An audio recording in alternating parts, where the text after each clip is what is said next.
യേശുവെ നന്ദി, യേശുവെ സ്തുതി, യേശുവെ ആരാധന. ഇന്ന് ആഗമന കാലത്തിലെ 23-ാം ദിവസത്തിലേക്ക് കർത്താവ് നമ്മളെ ആനയിച്ചിരിക്കുകയാണ്. കർത്താവിൻ്റെ കൃപയ്ക്കും അവിടുത്തെ അനന്തമായ കരുണയ്ക്കും ഞാൻ നന്ദി അർപ്പിക്കുന്നു.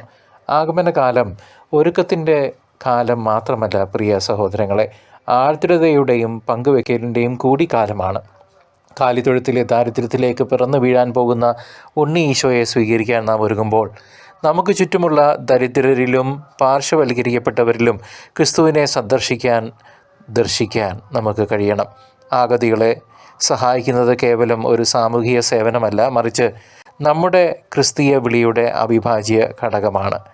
വിശക്കുന്നവന് ഭക്ഷണവും തളർന്നവന് ആശ്വാസവും നൽകുന്നതിലൂടെ നാം വാസ്തവത്തിൽ മിശിഹായ്ക്ക് തന്നെയാണ് വഴിയൊരുക്കുന്നത്. എന്ന് വെച്ചാൽ നാം നമ്മെ തന്നെയാണ് സഹായിക്കുന്നത്. ലോകത്തിൻ്റെ കണ്ണിൽ നിസ്സാരരായവരോട് നാം കാണിക്കുന്ന കരുണയാണ് നമ്മുടെ വിശ്വാസത്തിൻ്റെ യഥാർത്ഥ അളവുകോൽ.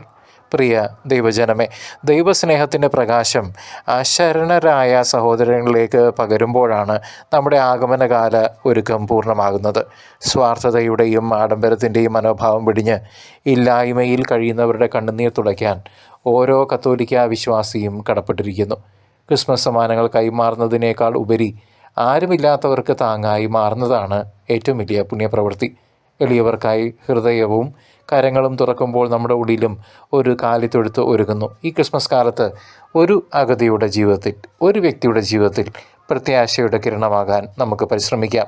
നന്മ ചെയ്യുന്നതിൽ മടുപ്പ് തോന്നാതെ സ്നേഹത്തിൻ്റെ പുതിയൊരു സംസ്കാരം നമുക്ക് പടുത്തുയർത്താം. നമ്മുടെ ഹൃദയങ്ങളിൽ ക്രിസ്തു ആദ്യം പിറക്കട്ടെ.